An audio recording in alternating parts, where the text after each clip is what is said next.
What Panama's worst drought means for its canal's future. Want climate news in your inbox? Our email newsletter. A severe drought in Panama has resulted in lower water levels in the Panama Canal, forcing some shippers to limit the amount of cargo their largest ships carry so they can safely navigate the waterway. The last 5 months have been the driest dry season in the history of the canal, said Carlos Vargas, the Executive Vice President for Environment, Water, and Energy. The Canal U, an engineering masterwork that provides a shortcut between the Atlantic and Pacific, handles about 5% of maritime trade. Any hiccup in its earlier this year, the authority imposed draft limits on ships, forcing some to lighten their loads to ride higher in the water so they will not run aground. Although the dry season has ended and rains have returned, some restrictions will remain through the summer, Mr. Vargas said. Such restriction, the drought is linked to an LNI plus or minus O that developed early this year and during an LNI, already, 4 of the most intense storms and several of the worst droughts since the canal opened 105 years ago have occurred in the past decade, said a hydrologist with the United States Geological Survey and the Smithsonian Tropical Research Institute, who has studied water issues in Panama for decades. Planning for more extreme weather in the future is the way things have to go, Dr. Stallard said. The authority imposed the limits in February, as the drought took hold and levels in the 2 lakes that supply water to the canal began to fall.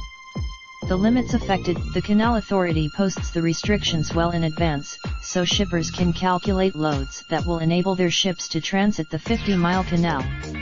Otherwise excess. Since the February announcement, the maximum allowable draft has been reduced 5 times. As of May 28, Mr. Vargas said that as of that date smaller ships that use the canal's old locks will also be affected, as the maximum allowable draft for those locks will fall from 39.5 feet to 38.5. About 25, because canal tariffs are based partly on cargo loads, the limits have so far cost the Canal Authority about $15 million, a relatively small amount when compared with overall revenues of more than $2 billion a year. Mr. Vargas said the restrictions will be lifted gradually, probably beginning in June. By mid-September, draft restrictions have been imposed before, during previous LNI plus or minus O years, and have sometimes caused greater revenue losses. Dr. Stallard's, managing water has always been a critical part of canal operations, but became even more important with the construction of the larger locks. Each time a ship, that water comes from the 2 artificial lakes, Gat and U, through which ships pass as part of the Canal U and Alajuela. The lakes also canal operators try to store enough water in the rainy season to operate the canal fully during the dry season. As this year has, but the rainy season has its own challenges.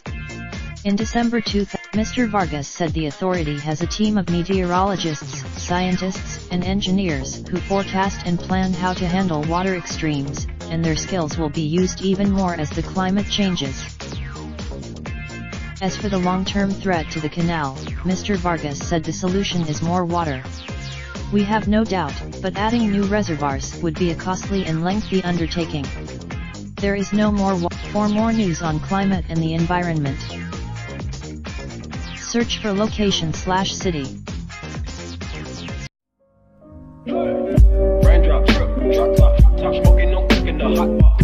Fucking on your bitch, yeah, that. Looking up, open the park pot.